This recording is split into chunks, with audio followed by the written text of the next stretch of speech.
नमस्कार साथियों, आप पढ़ रहे हैं कारक प्रकरण। कारक प्रकरण के अंतर्गत आज चर्चा करने वाले हैं कर्म कारक की। और कर्म कारक में कुछ शब्दों में द्वितीया विभक्ति लगती है। कर्म कारक नहीं है, लेकिन कुछ शब्दों के योग में द्वितीया विभक्ति लगती है, तो समझेंगे उसको। पिछले वीडियो में हमने बताया था, कुछ मुख्य सूत्र बताए थे कारक प्रकरण के। कर्तुरीप से तमम कर्म कर्मण द्वितीया तथा युक्तम चानीप से तम अकथितन चा। उसी क्रम में आगे आज देखते हैं, आपके सामने है ये सूत्र। ये कारिका है एक। उभ सर्वतसो कार्याधिक उपर्यादिषु तेषु द्वितीया मेडि तान्तेषु ततोन यत्रापि दृश्यते। इसका अर्थ है उभ सर्वतसो कार्याधिक उपर्यादिषु तेषु द्वितीया मेडि तान्तेषु ततोन यत्रापि दृश्यते। इस कारिका में जो जो शब्द आए हैं समझाते हैं आपको। जैसे उभया, उभय शब्द है। उभय माने दोनों ओर होता है। और सर्वतः चारों सभी ओर। धिक धिक्कार है। ऊपर ऊपर ऊपर, अधोधा नीचे, अध्यधि ठीक ऊपर। इन शब्दों के संयोग में, इन शब्दों का जिससे संयोग हो उसमें हम द्वितीया विभक्ति लगा देते हैं। यह कारिका कहती है। कारक प्रकरण के अंतर्गत कर्म कारक की व्याख्या कर रहे हैं। उसमें द्वितीया विभक्ति कहाँ कहाँ लगती है। कुछ शब्दों में द्वितीया विभक्ति कर्म नहीं है, लेकिन द्वितीया विभक्ति शब्दों के योग में लगती है। उसके अंतर्गत आज हम चर्चा कर रहे हैं। देखिए, यह कारिका कहती है कि उभया शब्द हो, सर्वतः शब्द हो, धिक शब्द हो, ऊपर ऊपर शब्द हो, अधोधा शब्द हो तथा अध्यध शब्दों का जिससे संयोग हो तो उसमें द्वितीया होती है। ये द्वितीया लिखा हुआ है। ये थोड़ा जब टाइपिंग होती है उस तरीके से, तो इस तरीके से हो जाता है, उसको समझिए द्वितीया। उभयता कृष्णम गोपः। ये देखिए, कृष्ण के दोनों ओर ग्वाले हैं। कृष्ण के दोनों ओर ग्वाले हैं। तो कृष्णम में हमने द्वितीया विभक्ति कर दी। कृष्णम में हमने द्वितीया विभक्ति कर दी। क्यों कर दी? क्योंकि उभयता शब्द आया हुआ है। और यह कारिका क्या कहती है? यह कारिका कहती है कि जब उभयता शब्द आए और उभयता शब्द जिस शब्द के संयोग में हो उसमें हम द्वितीया विभक्ति लगा देते हैं। उस नियम के तहत हमने यहाँ पे कृष्णम में द्वितीया विभक्ति लगा दी। तो उभयता के संयोग में कृष्णम में द्वितीया विभक्ति लगी। क्या वाक्य बन गया? कृष्ण के दोनों ओर ग्वाला हैं, ग्वाले हैं। गोपाह माने बहुत से ग्वाले हैं। इसी प्रकार से देखिए, सर्वतः, सर्वतः कृष्णम गोपाह। यहाँ पे बिंदी रखी हुई है। कुछ टाइपिंग में छूट जाती हैं कुछ चीजें, इसको आप बिंदी समझिए। सर्वतः कृष्णम गोपाह, कृष्ण के सभी ओर ग्वाले हैं। ये भी वाक्य उसी ऊपर वाली कारिका का ही अनुसरण कर रहा है। कारिका ने क्या कहा कि सर्वतः शब्द जब आए तो उसके संयोग में जो भी शब्द आएगा उसमें भी द्वितीया विभक्ति लगा देते हैं। तो उसी नियम के तहत सर्वतः शब्द के कारण हमने कृष्णम में द्वितीया विभक्ति लगा दी। वाक्य बना कृष्ण के सभी ओर ग्वाले हैं। आगे देखिएगा, धिक पिसुनम। यहाँ पे ये डबल हो गया है, इसको आप काटा हुआ समझे। और यहाँ पे हलंत है। ये शुद्ध वाक्य है, धिक पिसुनम।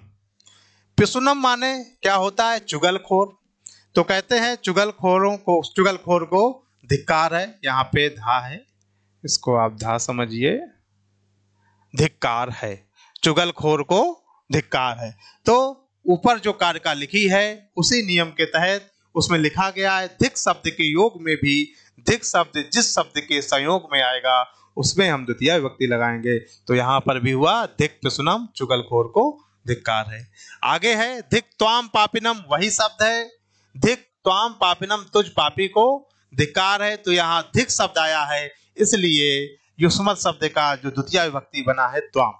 युष्मत शब्द के रूप कैसे चलते हैं? त्वम युआम यूयम, त्वाम युआम युष्मान। तो द्वितीया विभक्ति एक वचन, अर्थात धिक शब्द के कारण हमने युष्मत शब्द में द्वितीया विभक्ति लगाई तो त्वाम पापिनम बना।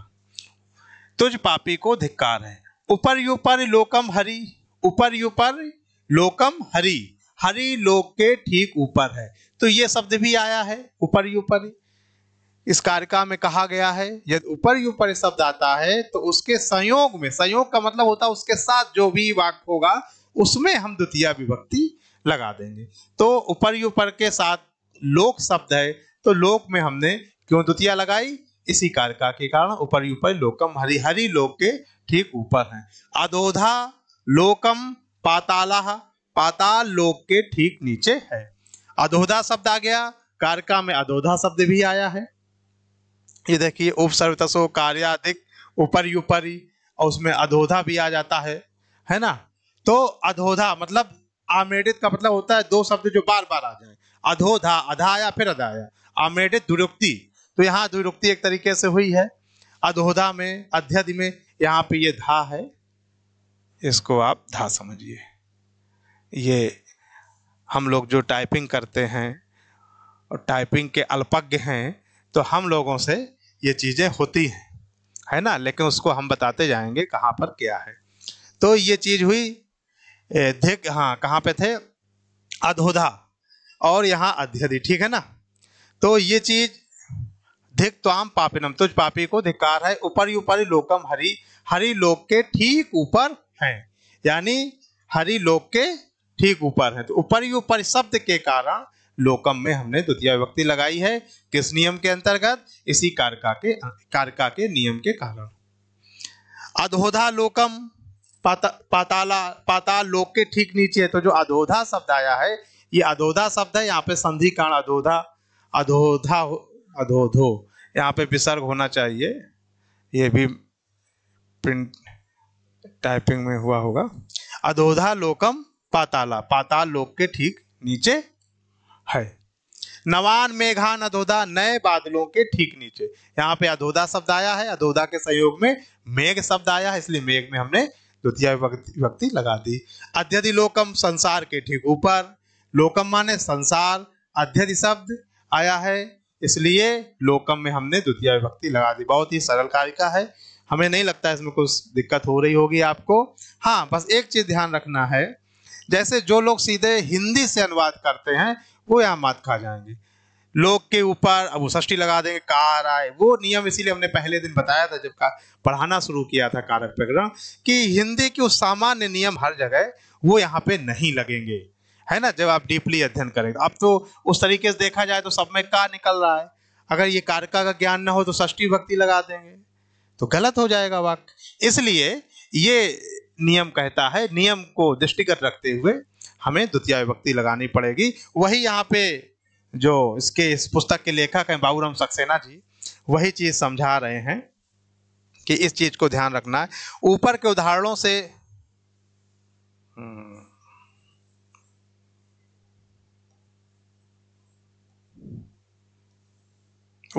उदाहरणों से स्पष्ट है कि दोनों ओर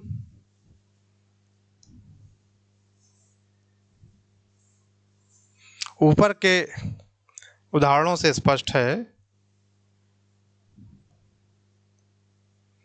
ये देखिए ऊपर के उदाहरणों से स्पष्ट है कि ये और है, यहाँ पे और, दोनों ओर, सभी और ठीक ऊपर ठीक नीचे के साथ हिंदी में का पर सर्ग लगता है, किंतु संस्कृत में का को स्थानीय षष्ठी ना लगाकर द्वितीय लगती है। अनुवाद के समय इसका ध्यान रखना चाहिए।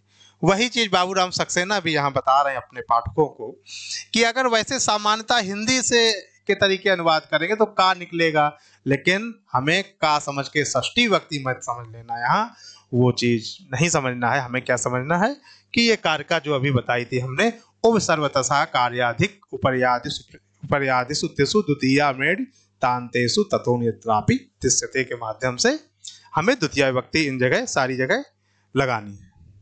आगे देखिए, धिक के साथ कभी कभी प्रथमा हाँ और संबोधन भी होते हैं। ये अपवादी हैं, जैसे कुछ शास्त्रों में जब शास्त्र बहुत सारे पढ़ते हैं उसकी बातें हैं तो वहां कहते हैं द्वितीय के अलग भी कुछ उदाहरण मिले हैं, वही बात बता रहे हैं। धिक इयम दरिद्रता, यहाँ पे धिक इयम दरिद्रता संबोधन भी मिल जाता है। धिक अर्थः कष्ट संशय, धिक ऊंग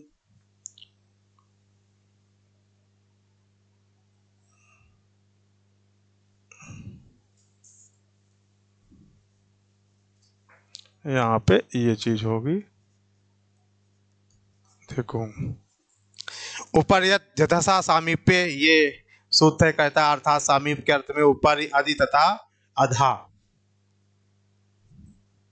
अधा आम्रेडित, ये आम्रेडित है।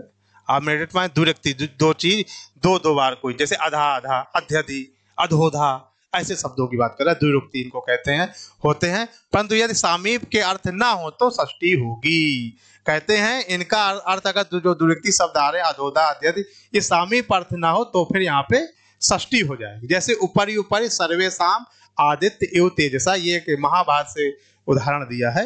ये अपवाद तरीके से कुछ जो विशेष आते हैं उनमें है, तो वहां पे षष्ठी हो जाएगी। सर्वेशाम ऊपरी ऊपरी, इसका अर्थ है वो चीज नहीं है जो समीप है, तो यहाँ पे षष्ठी हो जाएगी। बाकी जो ऊपर बताए हैं मुख्य कारका, उस पर आप ध्यान दीजिए, उसमें जहां जहां बताया है वहां वहां उसी कारका के कारण द्वितीय विभक्ति होगी। आगे देखते हैं, अगली वार्तिक आ रही है। वार्तिक क्या है? अभितः परितः, अभितः परितः समया निक्साहा प्रति योगेपि। पाणिनि, कात्यायन, पतंजलि तीन महामुनि हैं संस्कृत व्याकरण के, आप सभी जानते होंगे। पाणिनि ने सूत्र लिखे हैं, कात्यायन ने वार्तिक लिखी है और पतंजलि ने भाष्य लिखे हैं। इन तीनों की बहुत ही महत्ता है, इन तीनों के माध्यम से संस्कृत व्याकरण पूरी चलती है। 8 अध्याय हैं, अष्टपाद 8 अध्याय हैं उनके, और प्रत्येक में 4-4 पाद हैं। अब देखिए आगे, अभितः परितः समया निक्साहा प्रतियोगेपि, ये भी वार्तिक है। और ये वार्तिक क्या कहती है? वही बात कह रही जो पीछे शब्दों ने कहा था, यानी द्वितीय विभक्ति लगाने की, कि इतने शब्दों के योग में द्वितीय विभक्ति लगाएंगे। कौन कौन? अभितः परितः समया निक्साहा प्रति, ये शब्द के संयोग में क्या लगाएंगे? द्वितीय विभक्ति लगाएंगे। देख लीजिए, लिखा हुआ है अभितः माने चारों ओर या सब ओर, परितः सब ओर, समया माने समीप, समया माने समीप होता है।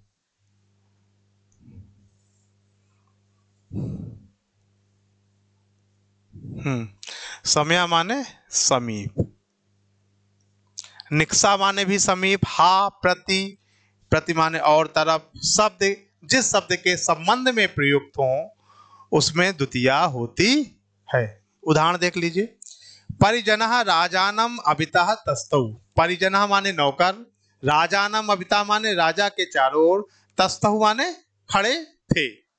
तो यहाँ पे कौन शब्द आया? अभिता, अभिता शब्द आ गया। और यह वार्तिक क्या कहती है? अभिता शब्द जिसके संयोग में आए, यहाँ राजा के संयोग में आ रहा, राजा के चारों ओर, तो यहाँ पे राजानम में हम क्या लगा देंगे? द्वितीय विभक्ति। हमें बहुत ध्यान देना इस बात का, नहीं तो अनुवाद करते समय गलती हो सकती है। षष्ठी के चक्कर में पड़ गए तो अगर इस कारका का या वार्तिक का ज्ञान नहीं हुआ तो हमें ये वार्तिक क्या कहती है? अभिता शब्द के योग में हमें द्वितीय विभक्ति लगाना है।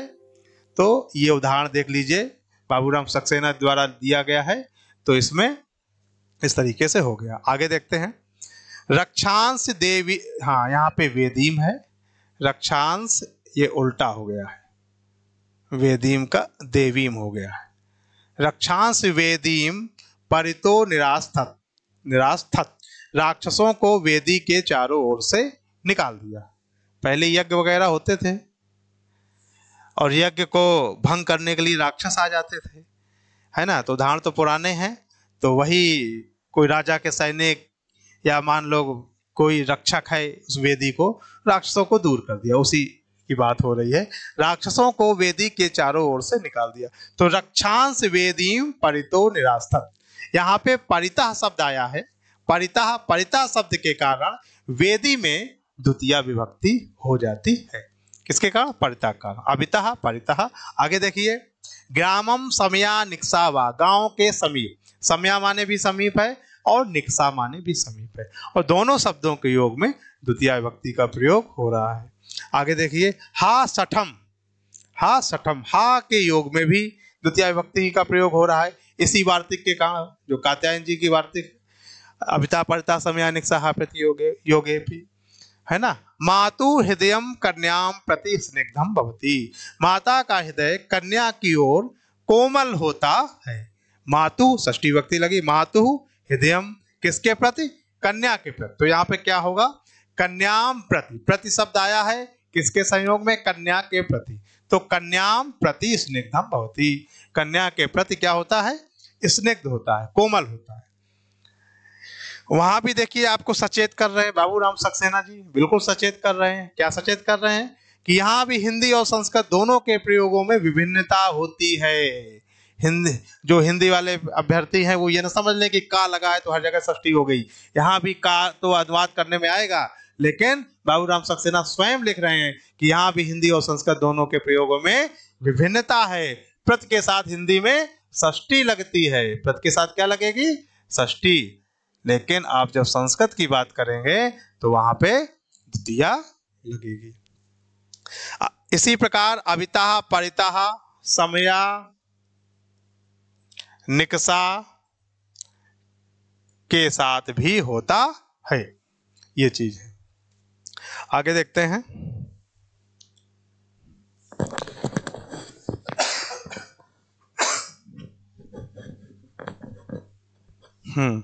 अगला सूत्र आ रहा है आपका, ये देखिए अगला सूत्र है अंतरांतरेण युक्ते। अंतरान दिख रहा होगा ना इस,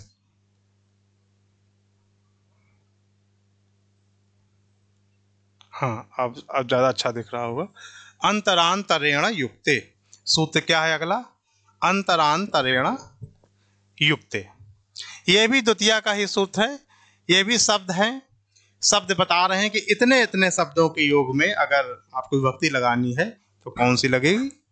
अंतरा माने बीच में, अंतरेण माने विषय में या बिना, छोड़कर, तीनों अर्थ उसी के हैं होते हैं। शब्द जिस शब्द के संबंध में प्रयुक्त हो उसमें द्वितीया होती है, ठीक है ना। इस सूत्र ने क्या चीजें बताई, दो शब्द दिए हैं, अंतरा शब्द और अंतरेण शब्द। अंतरा और अंतरेण शब्द जिस शब्द के संबंध में प्रयोग हो उसमें द्वितीया होती है। देख लीजिए अंतरा बीच में, तो ये उदाहरण दे दिया है बाबूराम सक्सेना ने ही दिया है, स्वयं दिया है। महान लेखक कवि हैं, लेखक हैं इस पुस्तक के, और वही पुस्तक उनकी यूपी टीजीटी में लगी हुई है। जो भी आपके संस्कृत व्याकरण से यदि यूपी टीजीटी में पूछा जाता है तो प्रमाण है कौन, बाबूराम सक्सेना। इसीलिए मैं उसी पुस्तक से पढ़ा रहा हूँ, और जिससे कोई मत भ्रम ना हो, कंफ्यूजन ना हो, क्योंकि पुस्तकें अलग अलग होने से कई बार हम सही होते हैं लेकिन प्रतियोगी परीक्षा में किसको मान के रखा गया है वो हमें देखना पड़ता है। तो आप ये स्वयं महान लेखक जो हैं हमारे बाबूराम सक्सेना द्वारा उदाहरण दिया गया है, अंतरा त्वाम माम हरि, तुम्हारे हमारे बीच में हरि हैं। और अगला उदाहरण इसके नीचे एक दिया गया है, अगले पेज में है, ये देखिए, रामम अंतरेण ना किंचित जानामि। अंतरेण शब्द आ गया, अंतरेण भी अंतरांतरेण युक्ते इस सूत्र में था। तो रामम अंतरेण ना किंचित जानामि, राम के बारे में कुछ नहीं जानता। रामम अंतरेण, रामम अंतरेण, एक मिनट ये गलत लिख किया है इसमें कुछ, अंतरेण, रामम अंतरेण ना किंचित जानामि, राम के बिना होगा यहाँ पे, है ना। ये सब टाइपिंग में होती हैं गलतियाँ। राम के बिना कुछ भी नहीं जानता हूँ, राम के बिना।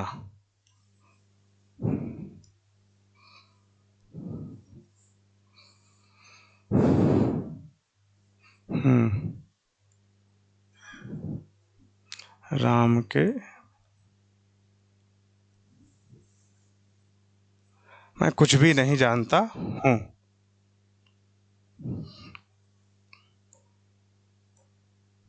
आगे देखिए,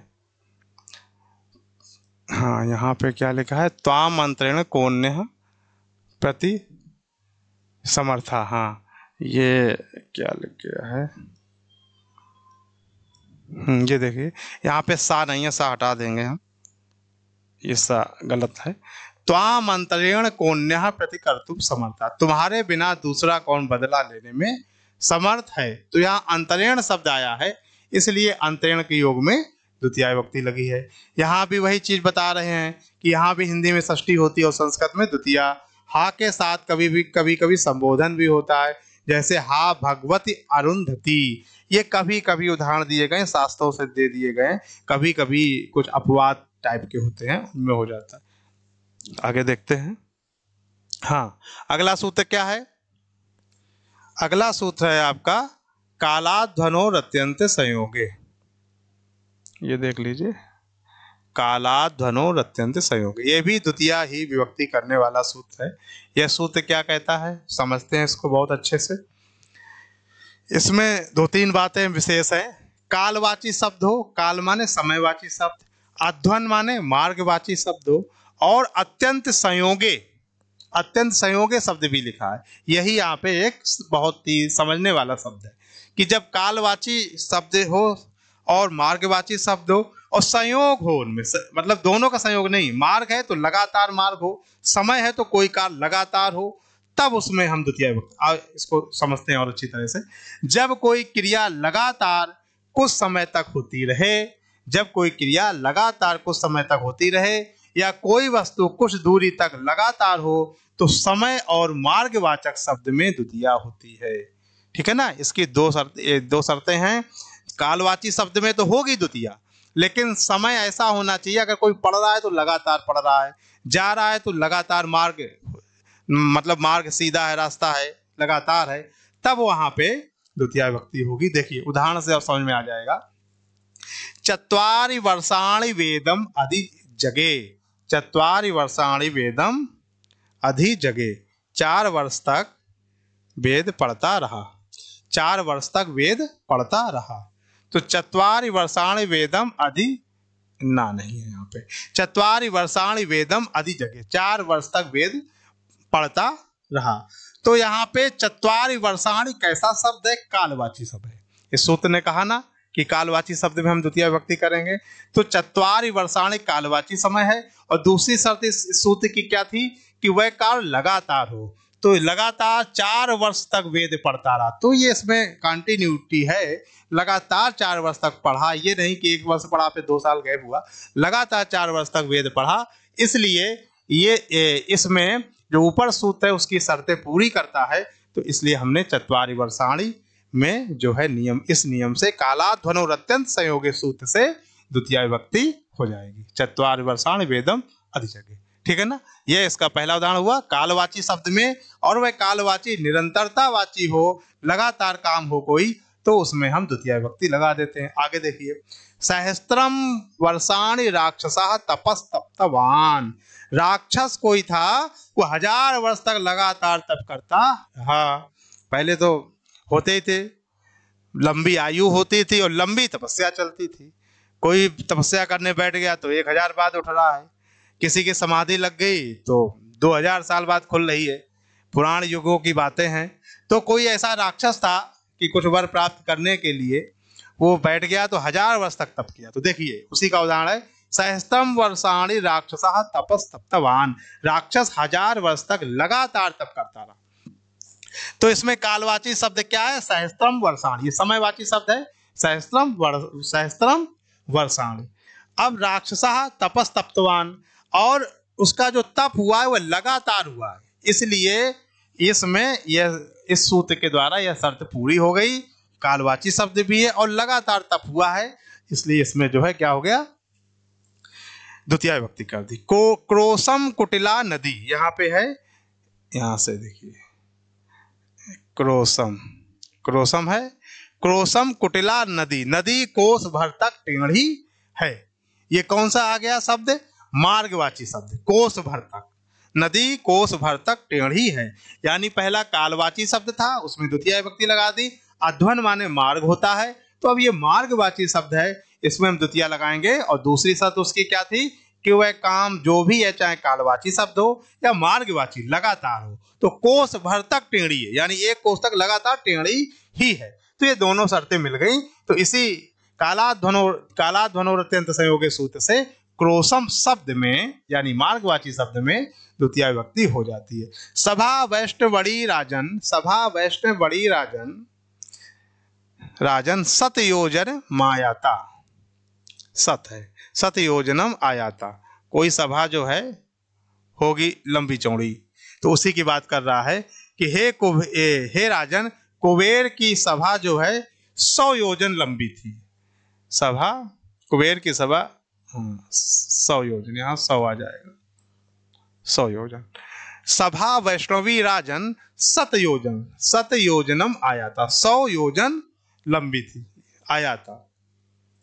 तो यहां पे क्या हुआ, सतयोजनम शब्द है, ये सतयोजनम आयाता माने लंबी थी, सभा वैष्णवी राजन सतयोजनम, यानी कि ये जो सतयोजन शब्द है इसमें द्वितीय विभक्ति इस सूत्र से हो गई, उसी नियम के तहत। काला धुने रतन संयोग होता है सतयोजनम, 100 योजन है ना, 100 योजन जो है काल के वजह से इसमें जो है सत से, ये यहाँ पे उसी सूत्र से इसमें भी हो गई।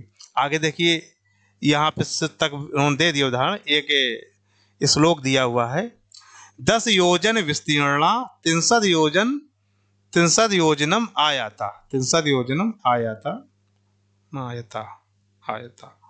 छाया वानर सिंहस्य जले चारुतरा भवत, कहते वानर से हनुमान जी की जो परछाई थी वह 10 योजन चौड़ी और 30 योजन लंबी थी, जल में अधिक सुंदर लगती थी। तो इसी सूत्र से इसमें द्वितीया हुई है, 10 योजनम में, 10 योजन में भी इसी सूत्र से हुई है, और यहाँ पे 63 योजनम, इसमें भी इसी, इन दोनों का उदाहरण ले लिया, कालवाची शब्द का और मार्गवाची शब्द का इसमें। तो ये हुआ आपका सूत्र कालाध्वनो और अत्यंत संयोगी सूत्र, कालवाची शब्द और मार्गवाची शब्द, इन दोनों शब्दों में द्वितीय विभक्ति हो रही है। शर्त वही है कि काल समय कोई कालवाची शब्द हो तो वह काम लगातार हुआ हो, और अगर मार्गवाची शब्द में तभी हो जब लगातार हो। दो उदाहरणों से वह चीज स्पष्ट हो गई कि ये लगातार का तात्पर्य क्या है। अगला सूत्र है आपका एनपा द्वितीया। अगला सूत्र आता है द्वितीय विभक्ति करने के लिए एनपा द्वितीया। एनपा द्वितीया सूत्र है ये कहता है सूत्र एन प्रत्ययांत के साथ जो शब्द आए उसमें द्वितीय विभक्ति करते हैं। समझते हैं, एन प्रत्ययांत शब्द का ऐसा कोई शब्द आए जिसमें एन प्रत्यय लगा हुआ है, एन प्रत्ययांत शब्द का जिस शब्द से संबंध होता है उसमें द्वितीया होती है, उसमें द्वितीया या षष्ठी होती है, उसमें द्वितीया या षष्ठी होती है।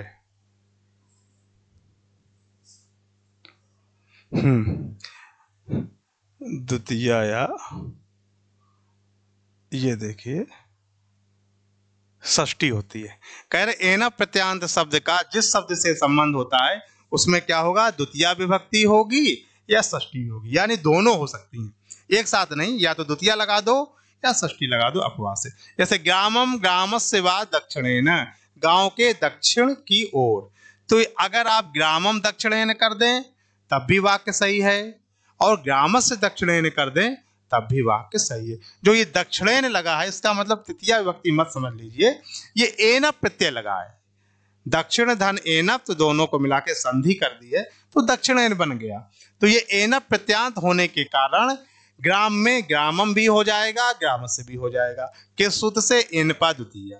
एनपा द्वितीया सूत्र क्या कहता है, एनपा द्वितीया सूत्र कह रहा है कि एन प्रत्यांत शब्दों के योग में द्वितीया विभक्ति और षष्ठी विभक्ति दोनों कर सकते, एक साथ नहीं, द्वितीया कर दो चाहे षष्ठी कर दो, वाक्य आपका सही है।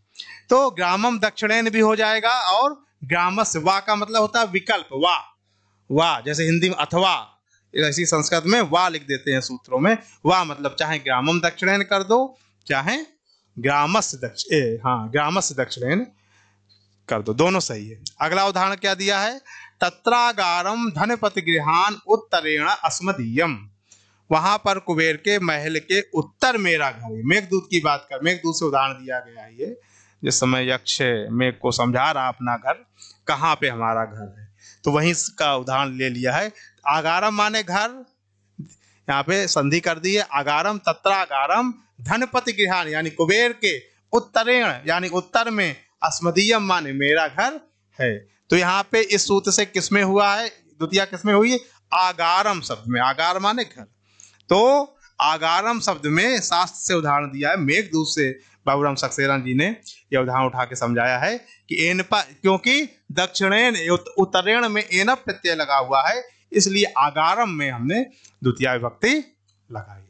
तत्रागारम धनपति गृहानुत्तरेणास्मदीयम, यानी यक्ष कह रहा है कि कुबेर के उत्तर में, कुबेर के घर के उत्तर में मेरा घर है। तो ये चीज हो गई।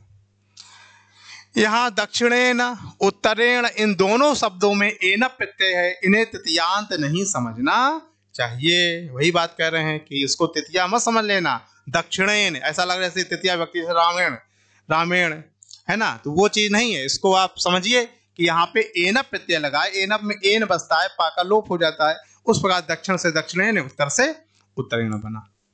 तो एन प्रत्यय के, हाँ आगे देखिए, इन्हें हाँ तृतीयांत नहीं समझना चाहिए। एन प्रत्यय के अमुक दिशा में समीप में इस अर्थ में लगने पर शब्द अव्यय सा ही रहता है, इसका रूप नहीं चलता। हाँ जैसे दक्षिणेन शब्द है, तो जब ये एन प्रत्यय लग गया तो बता रहे हैं कि ये अव्यय सा बन जाएगा, इसके रूप नहीं चलेंगे, और अव्यय के रूप नहीं चलते हैं, ये बात आप जानते ही हैं। अव्यय माने आ माने नहीं, व्यय माने खर्च हो, जो कभी खर्च ही ना हो तो वह अव्यय हो गया, अव्यय के रूप नहीं चलते हैं। समझ रहे हैं ना। तो ये एनपा द्वितीया सूत्र हुआ, इसका हमने आपको बताया। आगे देखते हैं कौन सा सूत्र है। आगे सूत्र है आपके सामने, ये भी बहुत ही महत्वपूर्ण सूत्र है। और हाँ, गत्यर्थ कर्मणि द्वितीया चतुर्थ्यो चेष्टायाम अनध्वनि, गत्यर्थ कर्मणि द्वितीया चतुर्थ्यो चेष्टायाम अनध्वनि। यह सूत्र कह रहा है कि जब गत्यर्थक धातुएं, गत्यर्थक धातुएं माने ऐसी धातुएं जिनका अर्थ जाना, चलना, फिरना यह हो, उन धातुओं की बात कर रहा है।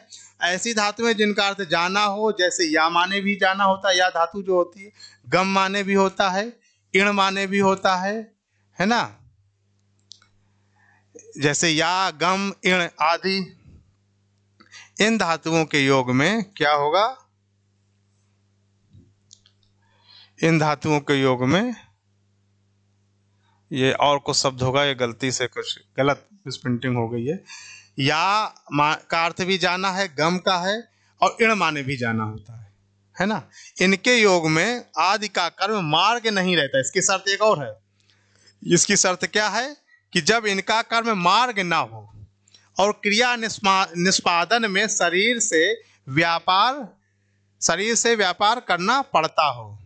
हाँ, शरीर से व्यापार यानी शरीर की गतिविधि भी हो, तो उस कर्म में द्वितीया या चतुर्थी होती है। जैसे गृहम गृहायवा गच्छति। हाँ, कह रहा है गत्यर्थ कर्मणि द्वितीया चतुर्थ्यो चेष्टायाम अनध्वनि। यह सूत्र क्या कहता है, गत्यर्थ कर्मणि अर्थात जाने वाली धातुएं ऐसी हो जिसका कर्म जाने वाला मार्गवाची ना हो, लेकिन धातुएं कैसी हो, क्रियाएं कैसी हो, जाने के अर्थ में, और चेष्टायाम और उसका कर्म अनध्वनि ना हो, चेष्टायाम। तो गत्यर्थ कर्मण, फिर समझ लीजिए, गत्यर्थ कर्मण द्वितीया चतुर्थ्यो चेष्टायाम अनध्वनि, यानी गत्यर्थ कर्मणि वाली जो क्रियाएं हैं उनमें द्वितीया और चतुर्थी दोनों विकल्प से हो जाएंगी इस सूत्र से। तो यहाँ पर क्या है, यहाँ पर ग्रह मार्ग नहीं है बल्कि स्थान है। ग्रह क्या है, मार्ग नहीं है बल्कि स्थान है। और घर जाने में हाथ पैर तथा शरीर, हाथ पैर तथा शरीर और अंगों, और शरीर के अंगों जो होते हैं पूरा हिलाना डुलाना पड़ता है। शरीर के अंगों को, अंगों लिखा होगा यहाँ, शरीर के अंगों को हिलाना डुलाना पड़ता है, इसलिए गृहम गृहाय दोनों होता है ना। तो वही बात बता रहे हैं कि इसकी शर्तें इसमें पूरी हो रही हैं। जैसे मान लो उदाहरण दे दिया गृहम गच्छति या गृहाय गच्छति, तो यहाँ पे इसकी पहली शर्त क्या थी, यह थी कि यहाँ पर मार्ग ना हो। तो यहाँ मार्ग तो कर्म है नहीं, वो तो एक माध्यम है, मार्ग के माध्यम से जा रहा है, जो इसका कर्म है वो घर है, तो ये शर्त मिल गई इसकी। और दूसरी शर्त कह रहा है कि शरीर के अंगों का भी संचालन हो, तो स्वयं चल के जा रहा है तो वो भी हो रहा है। तो इसलिए दोनों शर्तें मिल गई, इसलिए गत्यर्थ कर्मणि द्वितीया चतुर्थ्यो चेष्टायाम अनध्वनि सूत्र से गृहम गच्छत भी हो जाएगा और गृहाय गच्छत भी हो जाएगा, द्वितीय और चतुर्थी विकल्प से हो जाती हैं। इसलिए गृहम गृहाय दोनों दोनों होता है। यदि गत्यर्थक धातु का कर्म मार्ग हो तो केवल द्वितीया होती, जैसे पंथानम गच्छति। हाँ, जैसे मार्ग जाता है, किसी रास्ते, कोई रास्ता जाता है, किसी ने बता दिया ये मार्ग वहां जाता है, पंथानम गच्छति, तो फिर कहते हैं केवल द्वितीया होगी। अगर ऐसा नहीं है तो फिर जो पहले बताया, अगर मार्ग नहीं, अगर मार्ग कर्म नहीं है तो फिर दोनों हो जाएंगे, द्वितीया या चतुर्थी दोनों विकल्प से हो जाएंगे। यहाँ शरीर से व्यापार नहीं करना पड़ता, हाँ उसकी बात करा पंथानम की, क्योंकि कोई मार्ग जा रहा, किसी कोई रास्ता होता है, ये मार्ग कहाँ जाता है, ये मार्ग वहाँ जाता है, तो ये पंथानम गच्छति, तो वहाँ से कोई शरीर से तो कोई क्रिया करनी नहीं पड़ी, केवल रास्ता बता दिया, वहाँ केवल द्वितीया होती है। जैसे मनसा हरिम व्रजति, मन से हरि के पास जाता है, यहाँ भी चतुर्थी नहीं होगी। क्यों?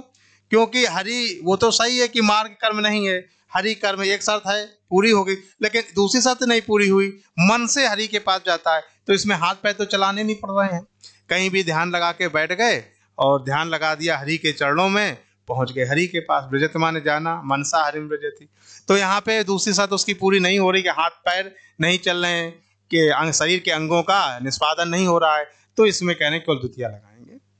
तो मनसा हरिम व्रजति नहीं, यहाँ व्रजति है, मनसा हरिम व्रजति।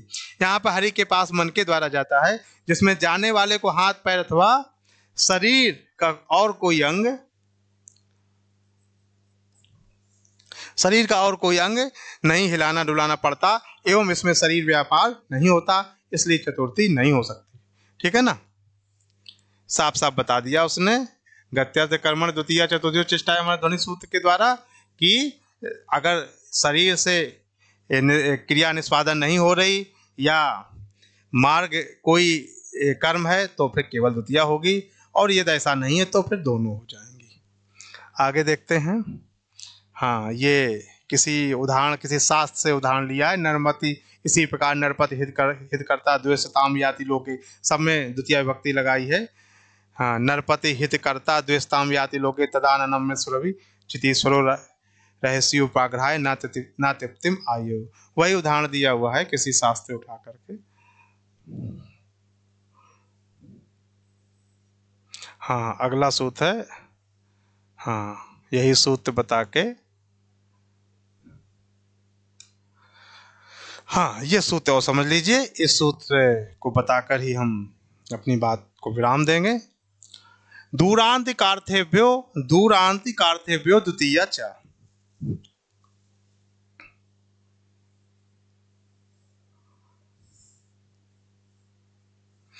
दूरांतिकार्थेभ्यो, यहाँ पे था है, यहाँ पे था है, इसकी जगह दूरांतिकार्थेभ्यो द्वितीया च। हाँ, इतने शब्दों के योग में इतनी इतनी विभक्ति होती है, ये नियम बता। द्वितीया, तृतीया, पंचमी, सप्तमी, कुछ भी लगा दो, वो ये सूत्र बता रहा है। कह रहा है दूर अंतिक तथा इनके समान अर्थ रखने वाले शब्दों में भी, केवल दूर और अंतिक शब्द ही नहीं, इनके समान अर्थ रखने वाला कोई और भी शब्द आता है तो कौन कौन विभक्ति हो जाएगी? द्वितीया, तृतीया, पंचमी और सप्तमी विभक्ति हो जाती है। मतलब द्वितीया लगा दोगे तब भी सही है, तृतीया लगा दोगे तब भी सही है, पंचमी लगा दोगे तब भी सही है, और सप्तमी लगा दोगे तब भी सही है। यह सूत्र क्या कहता है? दूरांतिकार्थेभ्यो द्वितीया च। दूर और अंतिक शब्दों के योग में और इनके पर्यायवाची शब्दों के योग में द्वितीया, तृतीया, पंचमी और सप्तमी विभक्ति होती है। ये अपवाद से होती है, ये मतलब नहीं कि सब लगा दो, मतलब द्वितीया लगा दो तब भी सही वाक्य, तृतीया लगा दो तब भी सही, और पंचमी लगा दो तब भी सही, सप्तमी लगा। देखिए जैसे ग्रामाद ग्रामस्य वा दूरम, दूरेण दूरा, दूरे वा, इन शब्दों में जो गांव से दूर या गांव के दूर, गांव से दूर, तो दूर शब्द में दूरम लगा दो तब भी सही है, दूरेण तृतीया भी सही, दूरात भी सही, दूरे भी सही। ये मतलब इन शब्दों में वो विभक्ति लग जाएगी। दूर शब्द और अंतिक शब्द, अंतिक माने समीप, दूर माने दूर, तो इन शब्दों में कहते हैं ये सब, ये द्वितीया, तृतीया, पंचमी, चार विभक्तियां लग जाती हैं। इसी प्रकार से वनस्य वनाद वा, वन के समीप, अंतिकम, अंतिकेन, अंतिकात, अंतिकेवा। यहाँ पे अंतिकम भी सही है, अंतिकेन भी सही है, अंतिकात भी सही, अंतिके भी सही है ना। तो इनमें कोई भी, इसको अपवाद कहते हैं। अपवाद का मतलब विकल्प, अपवाद नहीं विकल्प कहेंगे। विकल्प मतलब एक तरीके से कोई भी इन जो नियम में बताई गई हैं इनके अंतर्गत ये कोई विभक्ति लग सकती है। इस प्रकार से गहस से निकटम निकटेन निकटाद निकटेवा, निकट शब्द नहीं लिया है लेकिन कह रहे हैं अंतिक शब्द तो लिया है। अंतिक माने समीप होता है, तो उसका पर्यायवाची शब्द भी कह रहे हैं ले लो, तो अंतिक शब्द, हाँ तो निकट शब्द आ गया उसका पर्यायवाची। यह भी उदाहरण दे दिया कि निकट शब्द आ गया तो अंतिक का पर्यायवाची है, इसलिए इसमें भी हम निकटम निकटेन निकटात निकटेवा कर देंगे, सही है। उदाहरण कैसे बनते हैं, परीक्षा में प्रश्न कैसे बनाते हैं, इसी प्रकार से मान लो एक उदाहरण लिख देंगे, गहस से निकटम निकटेन निकटात निकटेवा, ये सही है कि गहस से निकटम केवल होगा कि गहस से निकटम निकटेन दोनों हो सकता है। इस प्रकार से 4 वाक्य लिख देंगे और सही क्या होगा कि ये सभी हो सकते हैं, तो कोई भी व्यक्ति इसमें जो द्वितीय तृतीय पंचमी सप्तमी में लग सकती है। इसी प्रकार से वाक्य बनते हैं। तो चलिए आज हम यहीं तक सीखते हैं, है ना। अल्पारंभा क्षेमकरा, थोड़ा थोड़ा जो सीखा जाता है वो कल्याणकारी होता है, और इसके बाद आगे पढ़ेंगे। तब तक के लिए नमस्कार।